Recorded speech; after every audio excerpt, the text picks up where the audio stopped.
There's a lot of colors, I don't know where to go. See a lot of colors, only feeling blue. There's a lot of colors, lost within a haze. Don't rely on others to get you through the maze. The dreams are not the same for me. Standing by the shore while you're on the open sea, cannot take this anymore.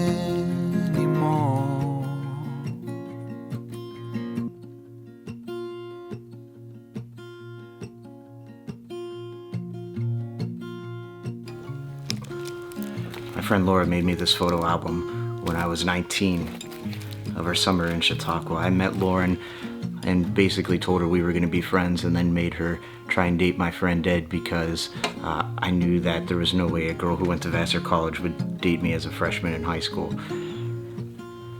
We met over the summers in Chautauqua, and I think one of the things that made going to Chautauqua every summer so special to me was this group of friends that I made, this really close-knit group of friends. And everyone knew who we were. We were called the Fountain Kids because we would sit and hang out at this fountain in Bester Plaza all day and all night. There weren't cell phones back then, so we all just knew to meet there. That's how we connected. It was the Facebook of the 90s, I guess. And we were the outcasts and freaks who didn't fit in anywhere else, but we fit in with each other. And a lot of us have gone on to become artists and musicians. I mean, Laura is a writer now, has written several books, and even one of us became a pastor. That might make me the weirdest of the weirdos. I don't know, but what I do know is even though I don't talk to too many of my friends from back then anymore, they're still some of the closest friends I've ever had in my life. One of those was this guy, Gabe. I was 21 and Gabe was 20. And he knew that I was starting to think about becoming a minister and that I was studying theology in college. And he told me he was born again. And I thought that was a little weird and surprising, to be honest, because Gabe was a skeptic and we'd been friends for years. And I didn't really know him all that well because our friendship was only really during the summers at Chautauqua. But we became pretty close through going to a young people's Bible study on the book of Romans the summer before Gabe told me that. And like I said, you know, Gabe was a skeptic. He'd argue with people's interpretations of Scripture, especially the more conservative ones, and it seemed like especially mine. And so there would be nights after this Bible study where we would be up well past 2 a.m. sitting on that fountain discussing God and Scripture and different understandings of God and faith itself. And what I found was that even though Gabe was a skeptic, Gabe believed in God. Gabe was a really beautiful artist. He was a really beautiful person. And I can remember looking through his sketchbooks at the fountain in utter amazement at what he was just able to do with just a pencil and paper. Gabe was able to see the beauty in everything. He saw beauty in the entire world. And he was this free, curious, smart, and just completely open person, the kind of person I really just loved being around. So it was weird when we were talking that next summer and he told me that he'd found Jesus, and I told him I didn't think Jesus was the one who was lost, and he said, "No, Quincy, I've been born again." I asked him what changed, and he asked, you know, he said it was a longer conversation and maybe we could get together the next week or sometime soon to have a conversation about some thoughts he was having about religion and discuss some conclusions he came to in faith. And we never really found that time to get together. And I told him I couldn't wait to sit down and have this long conversation with him about it, but because our schedules weren't driving, you know, I asked him just to tell me briefly what had changed his mind about all this. And he said he found this passage in the Bible where Jesus said that there's nothing more beautiful in life than to lay down your life for your friends or your loved ones. And it's this passage in John, I think, is the one he's talking about, where Jesus says, "No one has greater love than this, to lay down one's life for one's friends." And I told Gabe I couldn't wait to talk to him in the coming weeks about this and about faith. I ended up really thinking about that a lot the next week as I went to his funeral. I thought about the piece of scripture that had changed Gabe's mind. And I wondered if this pastor who had, 200 young people, all friends of Gabe's in his sanctuary, if he knew that this was Gabe's favorite piece of scripture, as he told us, in great deal what would have happened to Gabe had he not accepted Christ that spring. I mean, did he know it was the love and beauty that attracted Gabe to Christ, and not this hellfire and damnation that he was promising us all if we didn't? Sometimes I still wonder which was the bigger tragedy in my mind, Gabe's death or Gabe's funeral. There are a lot of voices drowning in the sea. There's too many voices talking back at me. There are a lot of choices waiting to be made. Too many choices making me afraid. And I thought about what Gabe had told me was his favorite piece of scripture, what had changed his mind, this giving of one's life for a friend. As I sat with his younger brother Jake, and Jake cried and told me how they'd been hiking at the gorge, this place that we all used to go and hang out and hike sometimes, and he was about halfway up a cliff when he got stuck, and he was starting to lose his grip, and Gabe, being who he was and seeing his younger brother up there, climbed up to help him. And he got Jake on firmer ground where Jake could get better grips, climb his way down. But in the process something happened, and Gabe lost his own footing, and Gabe fell to his death. Now, there's no doubt in my mind, knowing the exact location where this happened, the exact spot where he fell, that if Jake would have fallen, there would have been no way he would have survived that. If Gabe hadn't climbed up there and helped Jake, that Jake wouldn't be alive today. Gabe laid down his life for his brothers. Gabe sacrificed himself. I've thought a lot about that through the years. Gabe's favorite scripture passage, Gabe telling me that it's essentially what made him fall in love with Jesus, and then how he literally lived that verse out to a T. Less than a week later, Gabe laid down his life for his brother, for his friend. Gabe, like Jesus, sacrificed himself.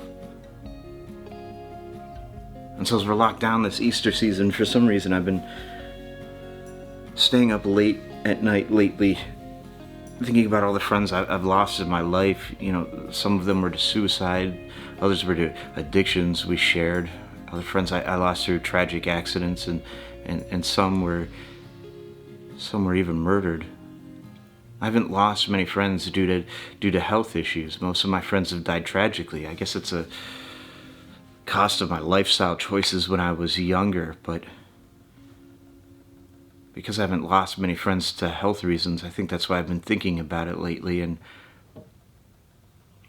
I don't know, it leads me to more nights than I can count, wondering why I'm here and they're not, why I made it and they didn't.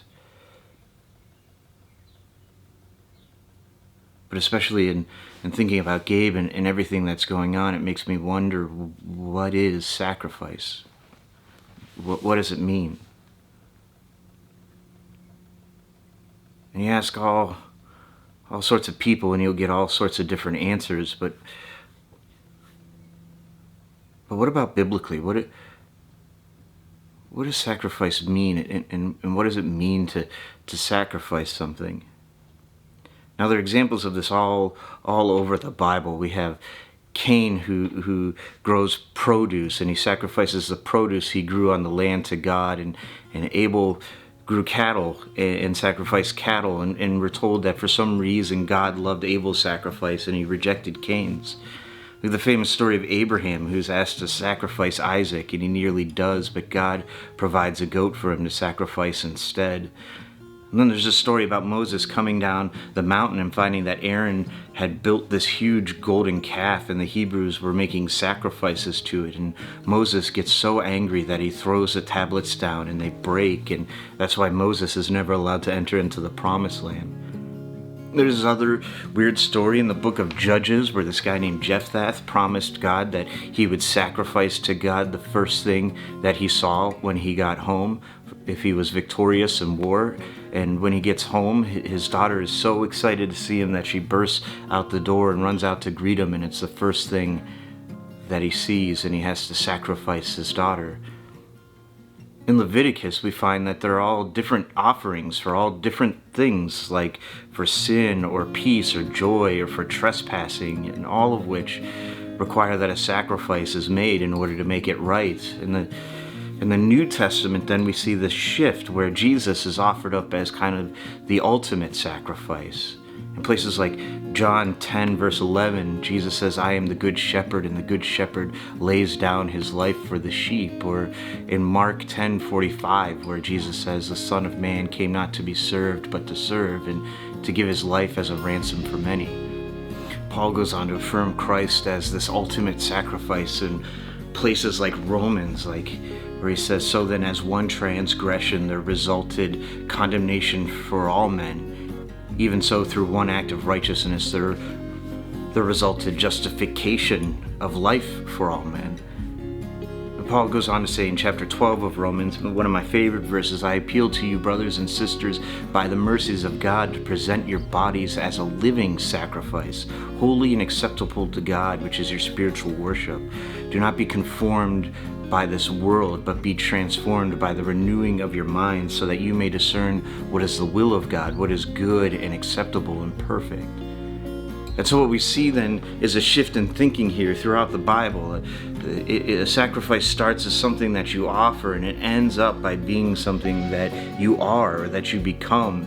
In the Hebrew context, it was something external you give to God, and then Jesus is the sacrifice for all, and then we end with our very lives being the sacrifices we should offer to God. We see a shift throughout the Bible from sacrifice being something given, something external in the setting of a ritual, into a self-giving for something greater, and that we're asked to be that sacrifice every day, that we give up our lives and our wills, we sacrifice them, we offer them as sacrifices to God and God's will.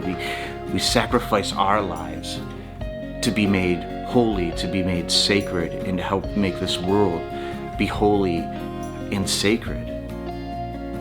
Now, a sacrifice, there's always a loss attached to it. The sacrifice calls for us to give something up.